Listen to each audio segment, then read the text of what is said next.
hace, pierna derecha, directo al arco, ¡golazo! ¡Golazo!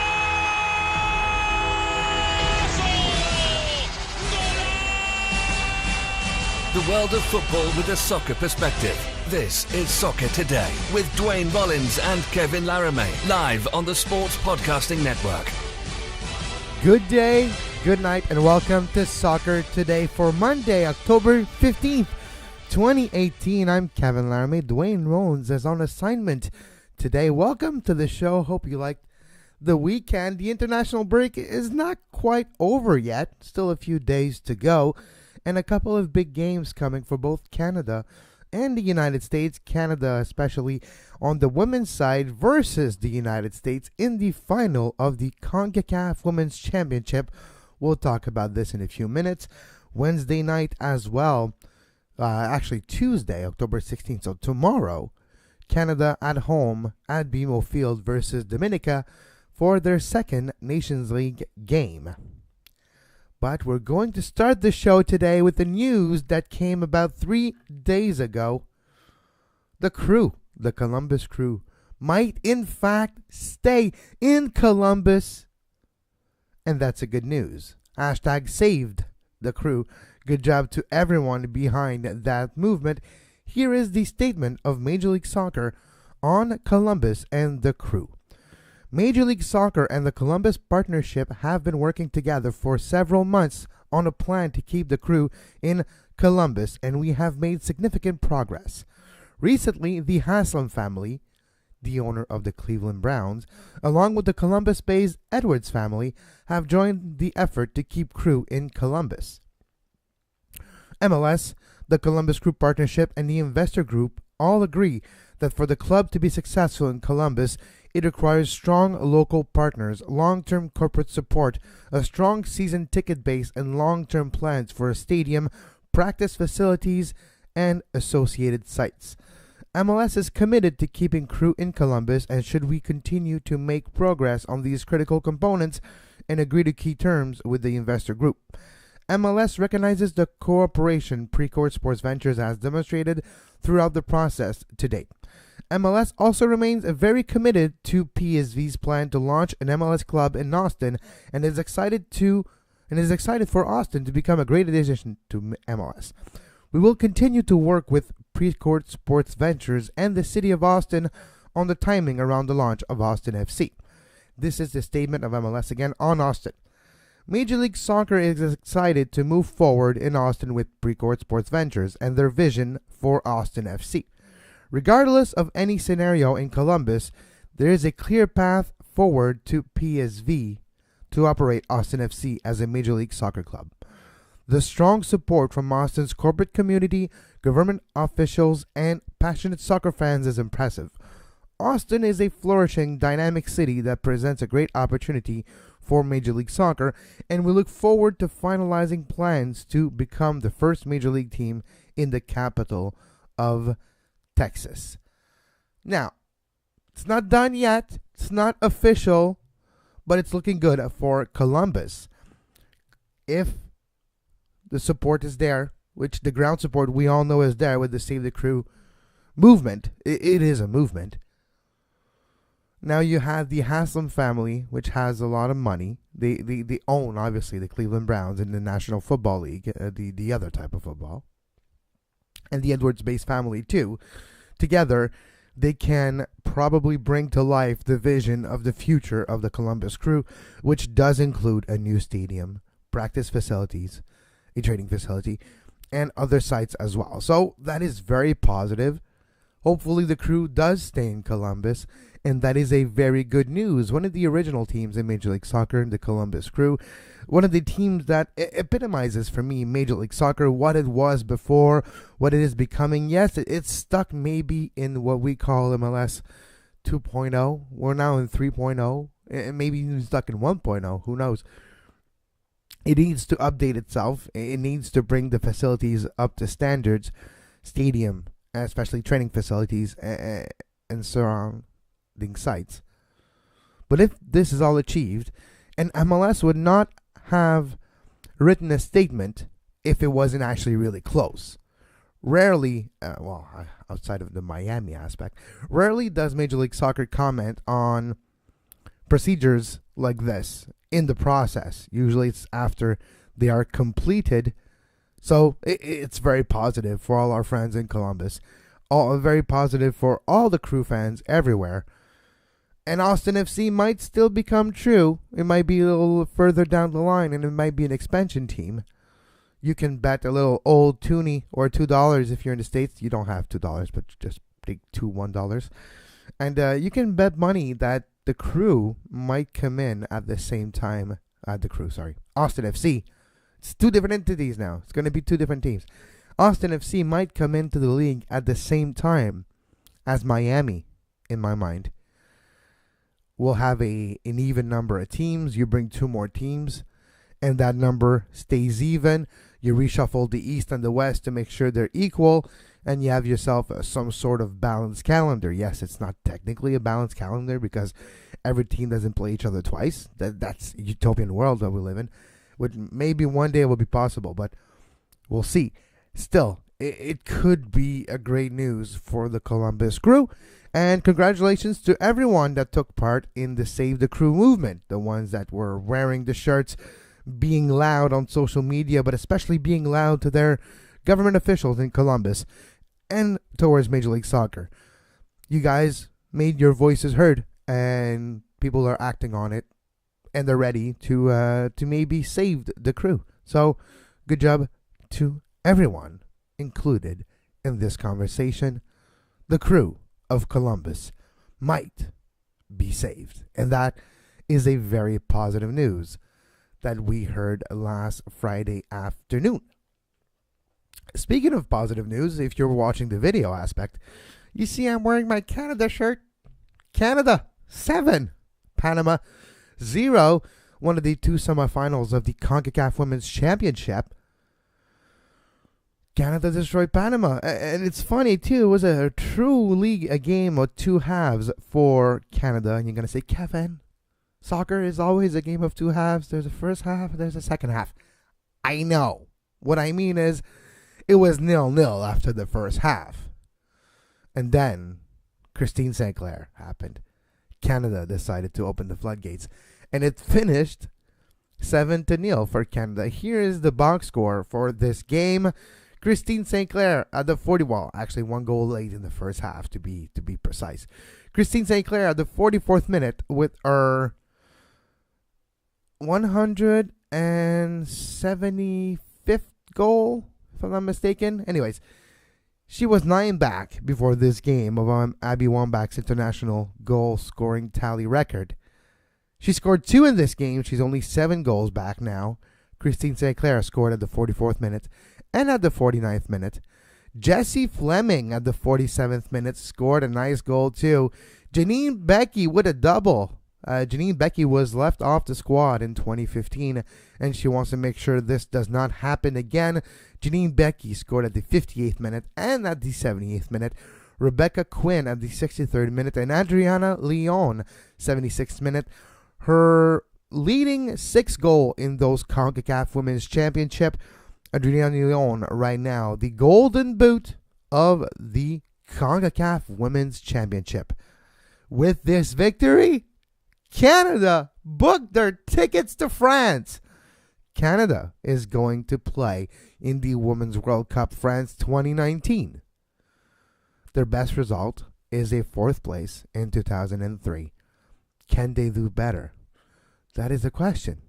Can Canada get out of the group stage and Canada get past around the 16th, get to the quarters, and maybe get to the semi? A final, I don't know. You never know what could happen. And according to FIFA 19, which the journey, if you play a journey, you know it's not a simulation, and it's not that probable that it can happen, but according to them, it's going to be Canada, United States in the final. But there's no Kim Hunter, there's no Tremblay in real life, so we'll see. If you played FIFA 19, the journey, you know exactly what I'm talking about. And playing against Canada Wednesday in the final of the CONCACAF Women's Championship is the United States of America. United States 6, Jamaica 0. A one-sided game off the top of that game. It took 2 minutes for Tobin Heath to open the scoring against Jamaica. Megan Rapinoe scored a goal at the 15th minute, and then Julie Ertz at the 21st minute. Tobin Heath, her second at the 29th minute, and then Alex Morgan at the 33rd minute. So 33 minutes in, and it's 5-0 United States. Alex Morgan scored her second goal of the game at the 84th minute on a penalty for the total tally of 6-0. Shots, 26 shots, 17 on target versus 3 shots for Jamaica, 0 on target. The possession was 78% for the United States, 22% for Jamaica. I don't know who said that the region was catching up, but they're not. Canada, United States still, and by far, the 2 best teams in CONCACAF. And they're going to face each other in the final of the CONCACAF Women's Championship. Does Canada have a chance? That's the question. That is the big question right now. Can Canada pull the upset and beat the United States? It's been a long time since that happened. Is Wednesday the day? It'll be difficult. It'll be a closer battle than I think people anticipate. The United States, with this win, qualifying for the CONCACAF Women's Championship final, does qualify for France 2019 as well. The defending world champion will be in France next year, next summer, to defend their crown. And hopefully, they'll play Canada in the final. That would be my best case scenario. And for Canada, they want to better their seeding. They're ranked 5th in the world right now, and Canada wants to make sure that they are a top-seeded team into the World Cup, getting the right group and getting the right bracket so that they can play the U.S. only in the final. That's the best-case scenario for Canada. If it can happen, yes, France is going to be good. England's going to be good. Sweden and Australia are going to be really good next summer as well. So it's not just the States. But if you just want to look at it this way for now, if Canada beats the United States on Wednesday, they'll probably end up being 4th or 3rd in the world after such a big win. If that happens, you get a better seeding, you get a better group, and you augment your chances of making it deeper in this tournament, or at least making it out of the group stage maybe unscathed. And that's what you want if you're Canada. For the United States, they've achieved their goal of qualifying for the World Cup. Beating Canada is always something they look forward to. Those 2 teams have a great rivalry. And it stems from not just this generation, it stems from many generations, and it starts from this generation playing against each other at the lower level, at the youth level. Growing up, when you have a young national team programs playing each other, those players play against each other or with each other in the NWSL, in Europe as well. So, a lot of familiarity between those 2 teams, and it's going to be a great match on Wednesday night. 8 p.m. Eastern, United States versus Canada in Fresco, Texas, for all the marbles, at least the CONCACAF ones. So that was very fascinating. It was 2 great games, a lot of goals. Jamaica, Panama, some people say, oh, it's too bad. The scoreline was way too big. And it's a shame that the region's not catching up. Yes, there's something to that. It's too bad the region is not catching up. I agree. But there's something to say about how good Canada and the United States are. It's not just about the region not catching up. It's about those 2 programs not letting the region catch up and continue to evolve. We've seen a youth side on both teams. Look who scored in the United States game. Look who scored in the Canada game. Of course, you have the veterans, Megan Rapinoe, and Alex Morgan is a veteran at this point too. Christine St. Clair, obviously. So you do have the veteran presence, but you have the young crop of players coming in as well and being effective and being all that they can be at the national team level. It'll be interesting to see if Adriana Leon can continue on her goal-scoring ways and get the golden boot of these CONCACAF Women's Championship. That is the goal for her. It's not a goal that you set for yourself at the beginning of a tournament, but once you get on a roll, once you start putting that ball behind the net, then it becomes, okay, well, this might be possible. Well, let me continue to work on it. So we'll see. Christine St. Clair, like I was mentioning earlier, now 7 goals away from Abby Wambach's goal tally, international goal tally record. 7? She might do it in France. Score a few goals here and there in friendlies upcoming to the World Cup. Couple goals in the group stage. And Christine St. Clair will beat Abby Wambach's record probably during 2019, probably during the summer, and probably during an important game for Canada. And that as well is something very positive. So now moving on to just Canada and Dominica tomorrow night. Nations League, the men's at BMO Field will face Dominica. There's a lot of hype behind the squad of Canada. We've talked about this over the last few weeks. The roster, Ballou, talking about Davies, talking about Junior Hollett, obviously. The young offensive threat of this team should be something to watch, and I guess that Dominica's got some of them coming. It's not going to be a pretty game. Hopefully it's not. Canada does need to score a lot of goals. It's to maintain their good standing in the Nations League and to make sure they qualify in Group A for next year. Not only do they have to win all the games up, their 4 games, they have to win all the 4 games, and then they'll be obviously through to Group A the way the matchups play. But it's about the differential too. You want to be top of the qualifying process. You want to be considered a top team in this region. And for this to happen, because of scores that have already happened, Canada will need to score about 8 to 9 goals, if not more, against Dominica. So prepare for an offensive festival at BMO Field tomorrow night. Couple days that'll be fun to watch. And by the way, CONCACAFGO.com, the new platform where you can watch Canada, you'll find the CONCACAF Women's Championship there on Wednesday, and same for the Nations League game tomorrow evening. Couple good days of soccer coming in front of us.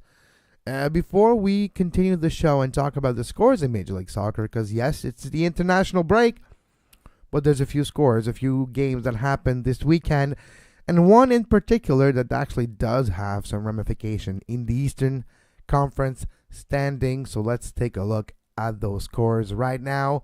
No, I'm not talking about Minnesota and Colorado, a game where both teams got a red card, and Colorado got the win in Minnesota, 2-0 for Colorado. New England, Orlando, it wasn't the game I was talking about, but still, New England 2, Orlando 0. FC Dallas, you had one job. You had one job, and that was to beat DC United at home. And 84 minutes in, you made your job. It was 0-0, and everyone would have been happy with the 0-0 result. But Russell Canouse, on a weird play, headed the ball into the empty net, and it's 1-0 DC, and that's how it finishes. And with this win, DC United takes over the 6th spot in the Eastern Conference, 1 point in front of Montreal with 3 games left to play. Is it the end for the Montreal Impact? They have to pray, hope, encourage real hard. TFC, and DC United play on Wednesday. And that game is the last game that they have in hand, DC United versus Montreal. And it's an important one. Hopefully TFC can go to Audi Field and pull a result. I doubt it. It doesn't look like it's going to happen. And at this point, the percentage of chances to make the playoff for Montreal are diminishing every day. But they're 1 point behind DC United in 6th spot right now. Montreal 7th. DC United need a win there. But if they don't, example, if they lose, then there's 2 games left from both teams. Montreal faces Toronto on October 21st at home. Toronto would have had a busy week because they play Wednesday midweek, and they turn around both games on the road, and then they go to Montreal to play a rivalry game on Sunday. So Montreal might get a good chance of a win against TFC on Sunday. Hopefully TFC thinks they can beat DC United, because that's what Montreal needs right now. It's not just about what Montreal does. Montreal needs to win out. They need to beat Toronto on Sunday, and then on the following Sunday, they need to beat New England. That needs to happen. That's for sure. If Montreal wants to make the playoffs, they need those 6 points, which they have 43 now. They would give them 49. DC have 44 points. So the only way Montreal can beat DC if DC loses one of their 3 games remaining. DC needs to lose against TFC. Put the pressure on them. If Toronto FC beats DC United, then DC United has 32 games played and 44 points. Montreal needs to win next weekend, and then Montreal takes over the 6th spot again. It's going to be hard. I may be hopeful.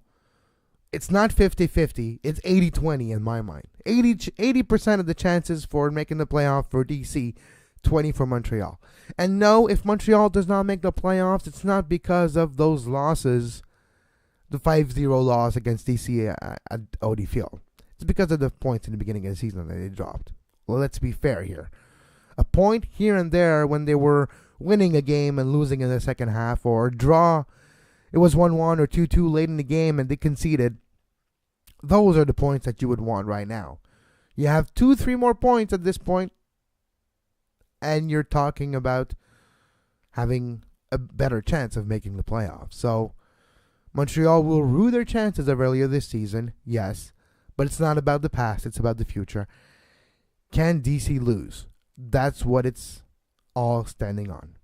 Speaking of Montreal, a few days ago, Joey Saputo sat down with about 15 journalists from Montreal, and no, I wasn't one of them, but I was able to get a bit of the information that was talked about. He was talking about the financial situation of the Impact, saying he's losing about 11 to 12 million a year. Those numbers have not been corroborated by anyone, by the way. It's just what Joey Saputo says, so I would take them with a grain of salt.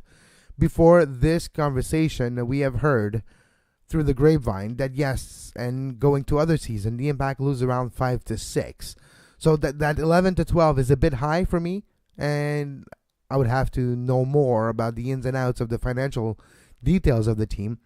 I don't think 11 and 12 is purely what their losses are. I think it's a way to make that number a bit more impressive, and we would have to actually look at the books and see the revenues coming in and what the revenues coming out versus the sum money as well that coming in is not maybe included with the MLS money. So that being said, what he mentioned that was interesting, like, yeah, we have to manage our salaries better, saying they did waste money over the last few years on players that weren't up to par. Aregi, Mancosu, and a lot more.